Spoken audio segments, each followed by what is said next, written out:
Hello busy people. Hey, busy people ఏంటి అంటే 2 వీడియోలు మహాతల్లి చూస్తే బిజీ పీపుల్ అనేస్తావా? హాయ్ ప్రజలారా, ఇప్పటి వరకు ఎప్పుడూ ఈ ఛానల్లో జరగని పని ఒకటి ఇప్పుడు జరగబోతుంది. అదే ప్రమోషన్. మీకు ఈరోజు నా ఫ్రెండ్ని ఇంట్రడ్యూస్ చేయబోతున్నా.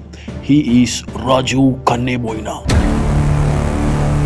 రాజు టెక్నాలజీ మీద వీడియోస్ చేస్తుంటాడు. సెల్ఫీ స్టిక్ ఎలా వాడాల దగ్గర నుంచి గూగుల్ శాటిలైట్ని వాడి మన ఫోటోల్ని ఆకాశం నుండి ఎలా తీసుకోవాలో వరకు, జస్ట్ జోకింగ్, ఇంకంత టెక్నాలజీ రాలేదనుకుంటాడు. అన్ని విషయాల మీద వీడియోస్ చేస్తాడు.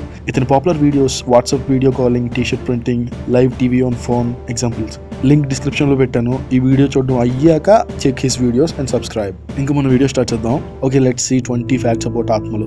నెంబర్ 1, మనం ఆత్మలు ఉన్నాయని నమ్మితేనే అవి మనల్ని భయపెట్టగలవు. నెంబర్ 2, ఆత్మలకి అసలు టైం అనే కాన్సెప్టే ఉండదు. రాత్రివేళ మనుషులు అనే పాజిటివ్ ఎనర్జీ నిద్ర స్టేట్లో ఉండడం వల్ల ఆత్మలు యాక్టివ్ స్టేట్లో ఉంటాయి. నెంబర్ 3, ఆత్మలకి అవి చనిపోయాయి అని తొందరగా అర్థం కాదు.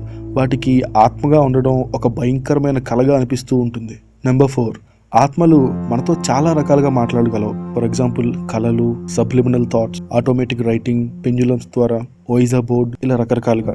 ఆత్మలతో మాట్లాడడానికి ఉన్న కొన్ని సైంటిఫిక్ పద్ధతులు వైట్ నాయిస్ అండ్ ఈవిపి. నెంబర్ 5, ఆత్మలు కొన్నిసార్లు ఆకతాయితనంగా, కొన్నిసార్లు క్యూరియస్గా ఉంటాయి. నెంబర్ 6, ఆత్మలకి వాసనాశక్తి అధికంగా ఉంటుంది. కొన్ని రకాల వాసనలకి ఆత్మలు బాగా అట్రాక్ట్ అవుతాయి. ఐ థింక్ మల్లెపూలు అనుకుంటా. నెంబర్ 7, ఆత్మలు రాత్రులు చాలా యాక్టివ్గా ఉంటాయి. కొంతమంది ఎలక్ట్రానిక్ డిస్టర్బెన్స్ తక్కువగా ఉండడమే దీనికి కారణం అంటారు. ఎలక్ట్రానిక్ డిస్టర్బెన్స్ తక్కువగా ఉన్న సమయాల్లో ఆత్మలు ఎక్కువ ఎనర్జీ ప్రొడ్యూస్ చేయగలవు. మీరున్న ఇల్లు నిశ్శబ్దంగా ఉన్నప్పుడు ఆత్మల డిస్టర్బెన్స్ ఎక్కువగా వినపడతాయి.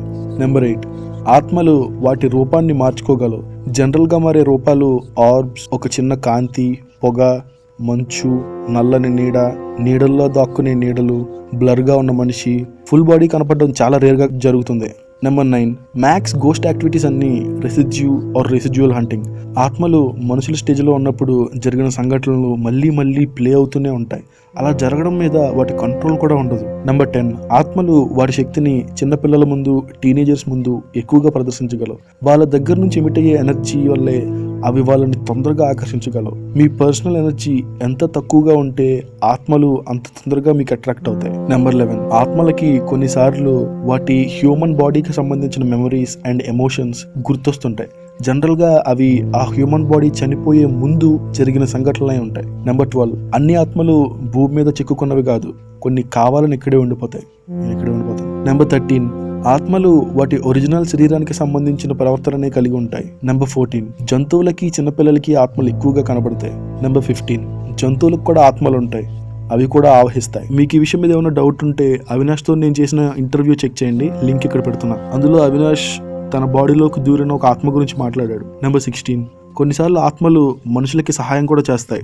నెంబర్ 17, ఆత్మలు వాటి హ్యూమన్ లైఫ్, కుటుంబాన్ని కాపాడుకుంటాయి. నెంబర్ 18, ఆత్మలు జనరల్గా కన్ఫ్యూజన్ స్టేట్లో ఉంటాయి. అసలు వాటికి ఏమైందో, అక్కడ ఎందుకున్నాయో, మిగతా వాళ్ళు ఆత్మని ఎందుకు చూడలేకపోతున్నారో, వినలేకపోతున్నారో వాటికి అర్థం కాదు. నెంబర్ 19, ఆత్మలకి బోర్ కొట్టినప్పుడు ఏదో ఒక పనులు చేసి ప్రజలను ఇబ్బంది పెట్టడం కానీ, భయపెట్టడం కానీ చేస్తాయి. నెంబర్ 20, కొన్ని ప్రదేశాలు ఆత్మల వరల్డ్కి, మన వరల్డ్కి పోర్టల్స్లా పనిచేస్తాయి. ఇంతటితో ఈ ఆత్మల గోల సమాప్తం. మీకు ఈ వీడియో నచ్చితే ఫేస్బుక్లో, వాట్సాప్లో మీ ఫ్రెండ్స్తో షేర్ చేసుకోండి. మర్చిపోకుండా కామెంట్ పెట్టండి. Thank you. జై మహిష్మతి.